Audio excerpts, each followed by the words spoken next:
பாருங்கள், நல்லா அருமையாக வாய்க்கு கடிக்கிறதுக்கு இறால் வரும். நம்ம நச்சு போடல, இறால் சிறுசாக நல்லா சுருண்டு இருக்குது. இந்த மசாலாவும் இருக்குது. சாப்பாட்டில் பிரட்டி சாப்பிட்லாம், கெட்டு போகாது. ஒரு 3-4 மாதம் வரைக்கும் பாதுகாப்பான இதுக்கு அந்த அளவுக்கு நம்ம எந்த விதமான ஈரச்சத்தும் இல்லாத அளவுக்கு பக்குவமாக செஞ்சுருக்கோம். வெளிநாட்டுக்கு கொடுத்து விடலாம். ஹாஸ்டலில் இருக்கிற பிள்ளைங்களுக்கு, படிக்கிற பிள்ளைங்களுக்கு கொடுத்து அனுப்பலாம். ஒரு குழம்பு இல்லை, அது இல்லை, ஒரு நான்வெஜ் வேணும்னு அவங்க தேட மாட்டாங்க. இதை சாப்பாட்டில் விரவிக்கிட்டே சாப்பிட்டுக்குவாங்க. சப்பாத்திக்கு சாப்பிட்டுக்கலாம், இட்லிக்கு சாப்பிட்டுக்கலாம், தோசைக்கு தொட்டு சாப்பிட்லாம். அருமையான ஒரு இது. இதே மாதிரி பாட்டிலில் 1/4 கிலோ 1/2 கிலோ பேக்கிங்கில் உங்களுக்கு சேல்ஸுக்கு விற்பனைக்கு வருது. வேணுங்கிறவங்க கீழே உள்ள கான்டாக்ட் நம்பரை, வாட்ஸ்அப் நம்பரில் தொடர்பு கொண்டு எங்களை நீங்கள் கேட்டு பெற்றுக்கொள்ளலாம். என் அன்பு சொந்தங்களே, நான் உங்கள் மீரான். இது உங்களின் அபிமான டெரஸ் குக்கிங் சேனல்.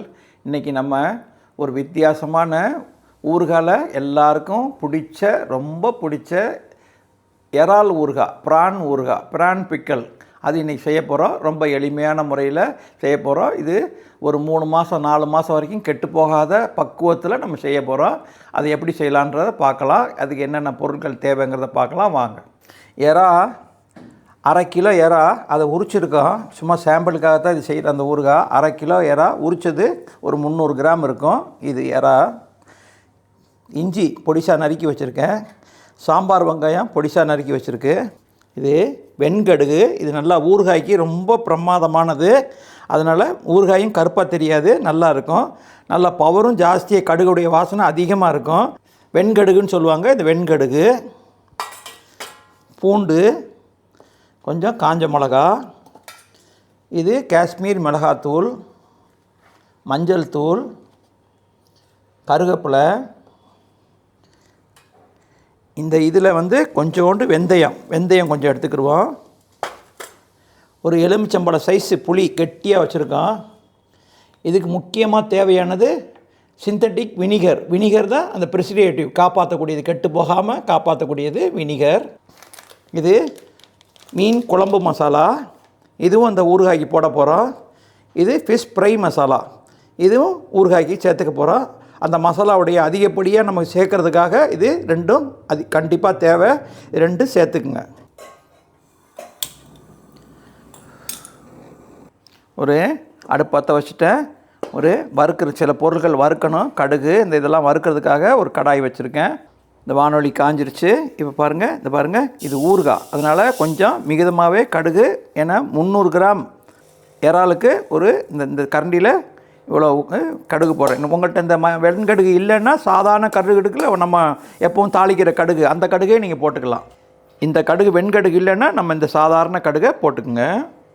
கொஞ்சம் வெந்தயம், ரொம்ப போட்டுறாதீங்க, கசக்கும். வெந்தயம் கொஞ்சம் போட்டுக்கிறேன். கொஞ்சம் மிளகு, இது பாருங்க, ஒரு 1/4 ஸ்பூன் மிளகு போடுறேன். 1/4 ஸ்பூன் மிளகு.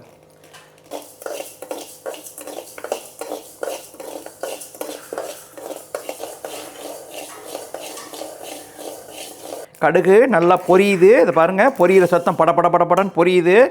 இந்த பொரியுது, வறுபட்டுருச்சு. அதை இதில் ஒரு தட்டில் ஆறுறதுக்காக கொட்டி வச்சுக்கிறோம். ஆறினோடனே இதை பவுடராக அரைக்கணும். இது 1/2 கிலோ இறா சுத்தம் பண்ணியிருக்கோம். ஏற்கனவே சுத்தம் பண்ணி காய வைக்கிறதுக்காக கொஞ்சோன்னு மஞ்சள் தூள் போட்டிருக்கோம். இதை பாருங்கள், கொஞ்சம் இன்னும் பத்தலைன்னா இன்னும் கொஞ்சம் மஞ்சள் தூள் போட்டுக்குங்க. கொஞ்சம் இதுக்கு தேவையான உப்பு போடுறேன். வேறு எதுவும் போடல, லைட்டாக உப்பு போடுறேன். இதை அப்படியே பிரட்டிட்டு நல்லா பிரட்டிக்குங்க. மஞ்சளும் உப்பு மட்டும்தான் போட்டிருக்கேன், வேறு எதுவும் போடலை. அப்படியே பிரட்டிட்டு வச்சுங்க. ஒரு 10 நிமிஷம் ஊறட்டும்.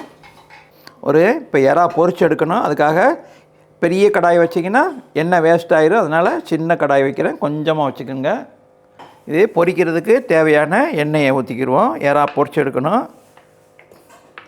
இப்போ எண்ணெய் காஞ்சிருச்சு. அப்படியே தனித்தனியாக போடுங்க, அப்படியே போடுங்க.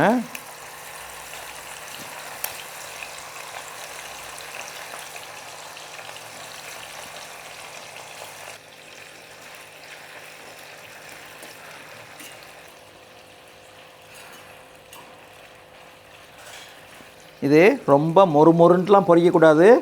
ஒரு 70% 80% சவுக்குன்னு இருக்கிற மாதிரி அதில் தண்ணி, அந்த ஈரப்பதம், அதில் உள்ள இறால உள்ள ஈரப்பதம் போகிற அளவுக்கு மட்டும் பொரிச்சு எடுத்துக்கங்க. இப்போ ஒரு 80% வெந்துருச்சு. இதுக்கு மேலே வேக வேண்டாம், எடுத்துருவோம்.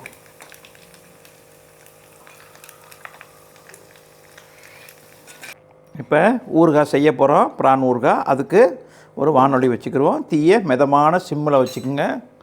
எறா பொரிச்ச பார்த்திங்களா, அது நல்லெண்ணெயில் தான் பொரிச்சிருக்கோம். நல்லெண்ணெயில் தான் எறா பொரிச்சு அதே எண்ணெயை இதில் ஊற்றிக்கிடுவோம். ஒரு 200 ml எறா நல்லெண்ணெய் அதில் தான் பொரித்தேன். மிச்சம் இருக்கிற எண்ணெயை அதில் ஊற்றிட்டேன்.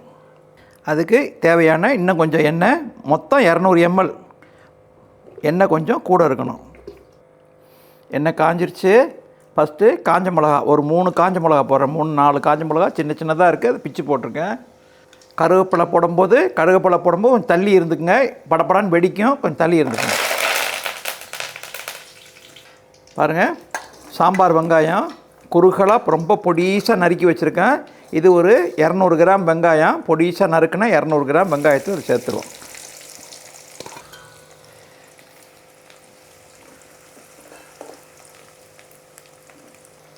இந்த வெங்காயத்தில் உள்ள ஈரப்பதம் ஃபுல்லாக போகணும்.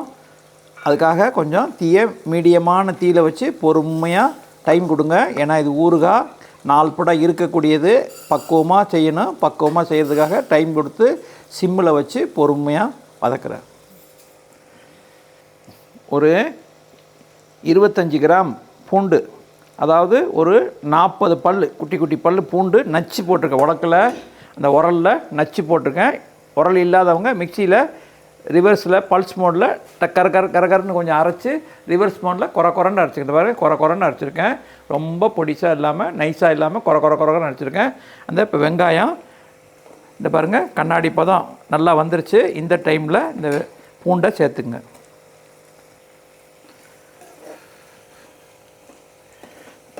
பூண்டு போட்டால் பூண்டு நல்லா பொரிஞ்சு நல்லா ஒரு வாசனை வருது. பூண்டு கருகிடக்கூடாது. கருகுனாக்க கசப்பு வாசனை வரும், கசப்பு தன்மை தெரியும், நல்லா கசக்கும். அதனால் பூண்டை மிதமான ஈரப்பதம் போகிற அளவுக்கு, ஏன்னா இது நம்ம 3 மாதம் ஸ்டோரேஜ் பண்ணுறதுக்காக உள்ள ஊறுகாய் பண்ணுறோம். அதுக்காக பொறுமையாக டைம் கொடுத்து சிம்மிலேயே இது மாதிரி வதக்கிங்க. அடுத்து பூண்டு நல்லா பொரிஞ்சு வாசனை வந்துருச்சு. இந்த பாருங்கள், இந்த ஸ்பூனில் ஒரு பொடி, அதே மாதிரி உரலில் நச்ச இஞ்சி, உரலில் நச்சு வச்ச இஞ்சி போடுறேன், ஒரே ஒரு ஸ்பூன்.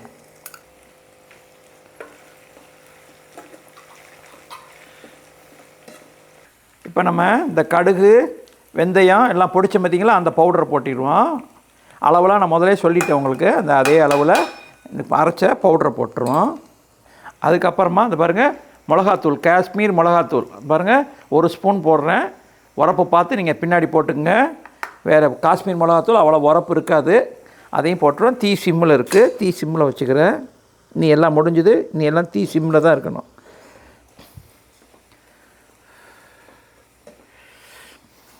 இப்போ நம்ம வறுத்து வச்சோம்ல எறா, அதை இதை போட்டுருவோம்.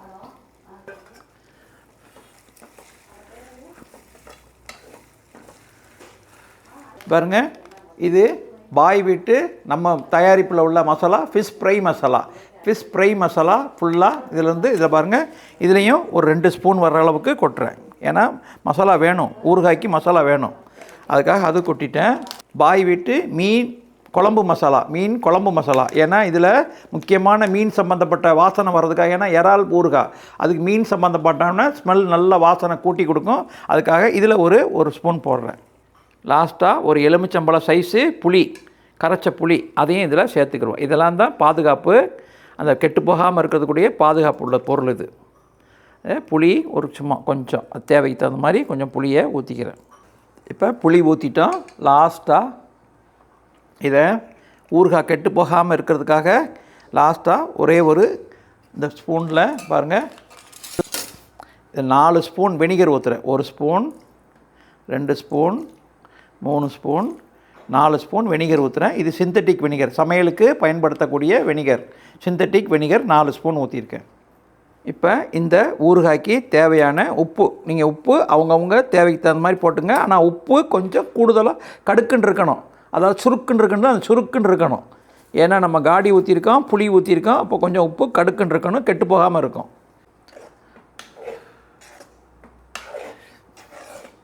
ஒரு அருமையான ப்ரான் பிக்கல், அதாவது இறால் ஊறுகாய் 3 மாதம் 4 மாதம் கெட்டே போகாது. ஆனால் அது வரைக்கும் இது இருக்காது. நாமளே தின்று இது ருசியை பார்த்துட்டோம்னா விட மாட்டோம், காலி பண்ணிடுவோம். இது வந்து கெட்டு போகாது 3-4 மாதம். இருந்தாலும் ஒரு பாதுகாப்புக்காக ஃப்ரிட்ஜுடைய டோர் பக்கம் வச்சுக்கோங்க, பாதுகாத்து இருக்கும். எண்ணெய் நல்லா அதிகமாக ஊற்றிருக்கேன், நல்லபடியாக அது கெட்டு போகாமல் இருக்கும். இந்த வீடியோ இதே மாதிரி நீங்களும் செஞ்சு பாருங்கள். இந்த வீடியோ பிடிச்சிருந்தா லைக் பண்ணுங்கள், உங்கள் சொந்த பந்தங்களுக்கு ஷேர் பண்ணுங்கள், உங்கள் கருத்துக்களை கமெண்ட் பாக்ஸில் தெரிவிங்க, பெல் பட்டனை கிளிக் பண்ணுங்கள், எங்களை ஆதரிக்கும் வண்ணம் சப்ஸ்கிரைப் பண்ணுங்கள். இறைவன் நாடினால் அடுத்த வீடியோவில் உங்களை சந்திக்கும் வரை உங்கள் அன்பு மீரான்.